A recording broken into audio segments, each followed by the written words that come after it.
It's Thursday, the 14th of July, 2022. Welcome to the Fast Five by Fear and Greed, where we give you the top 5 business stories you need to know in just 5 minutes. I'm Michael Thompson, and good morning, Sean Aylmer. Good morning, Michael. All right, Sean, 5 stories in 5 minutes. Let's get into it. ANZ is set to buy accounting software group MYOB from a private equity group called KKR. After a very busy 2021, the pace of mergers and acquisitions has really slowed, but this is a big one. And it kind of signals exactly where ANZ thinks that its future lies. That's right. The bid is close. It could possibly lob today and has been in the offing for several months. Estimates have the price at $4.5 billion. Now, a deal would improve ANZ's offering to small and medium-sized business clients, which is a really lucrative part of the market. Owning MYOB would allow customers to better integrate their banking and accounting systems.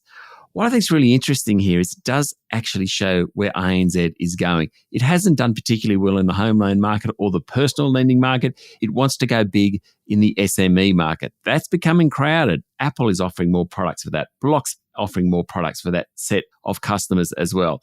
Still, it does show what ANZ is thinking about. Now, ANZ is the fourth of the big four banks. It gives ANZ a growth trajectory, and it really hasn't had that. Great to see another big deal in the offing. Yeah, it certainly is. Story number 2, Prime Minister Anthony Albanese was in Fiji yesterday for the Pacific Islands Forum. He pledged that Australian aid would be delivered with no strings attached and that Canberra would respect nation sovereignty. Yeah, look, there are a few bridges to build in the region. I think Mr. Albanese also said he wanted better relations with Solomon Islands, which of course signed a security pact with China in April during the election campaign. He met the leader of that country last night. The Prime Minister agreed with comments from US Vice President Kamala Harris, who made a virtual appearance at the summit, that Australia and the US had neglected the Pacific and allowed China to gain influence. Mr. Albanese had several meetings yesterday afternoon. He said in the discussions, climate change was the number one issue that emerged. Sean, story number 3, CEO pay. It's always controversial. And a new report shows that 15 CEOs took home more than $10 million each in the 2021 financial year. Yeah, but that's not the really big number. The big number is what the Afterpay founders and co-CEOs pocketed. $264 million between them. That's Anthony Eisen and Nick Molnar, of course. They sold the business, hence the huge payout.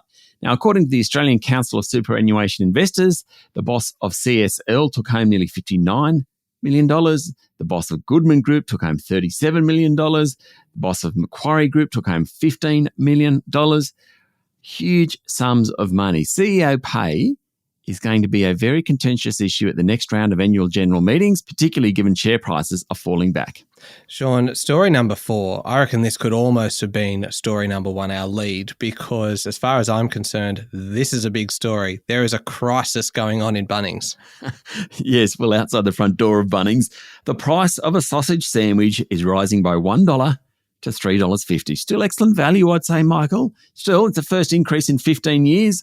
All groups who hold the sausage sizzle must charge the same amount for a sanger. Now, Bunnings Chief Executive Michael Schneider on Melbourne radio yesterday said that community groups over the last couple of years have complained about the higher prices of bread, snags and onions, culling how much money they can raise from the sausage sizzle. So there you go. Higher prices for a sausage sandwich. All right, last one, story number 5. And this is probably a little bit of a stretch to say that this is a key business story today, but it's one that you've got to hear anyway. North Korea has become very upset by a fleet of balloons from South Korea floating into its airspace and has even started blaming them for the current COVID outbreak. Yes, the totalitarian regime has been totally unnerved by these balloons. They were sent in from neighbouring South Korea carrying anti-regime leaflets, electronic devices, pain relief tablets and coronavirus aids such as masks. According to the Financial Times, Pyongyang has denounced the resumption of balloon flights. There was some last month apparently, they've started again. And state media has attributed a large-scale COVID outbreak to, quote, alien things coming by wind, end quote. North Korean media said the sources of the most recent outbreak were an 18-year-old and a 5-year-old who both came into contact with the balloons. There you go. Sure. All right. There we go. The top 5 business stories in 5 minutes. Thank you, Sean. Thank you, Michael. It's Thursday, the 14th of July, 2022. Remember to hit follow on the podcast. And if 5 minutes isn't enough, you can find our longer daily show called Fear and Greed on your podcast platform. And don't forget, every Thursday, Safe Word by Fear and Greed, which is our lighter look at the world of business, is released. You can find that one wherever you listen to podcasts. I'm Michael Thompson, and that was the Fast Five by Fear and Greed. Have a great day.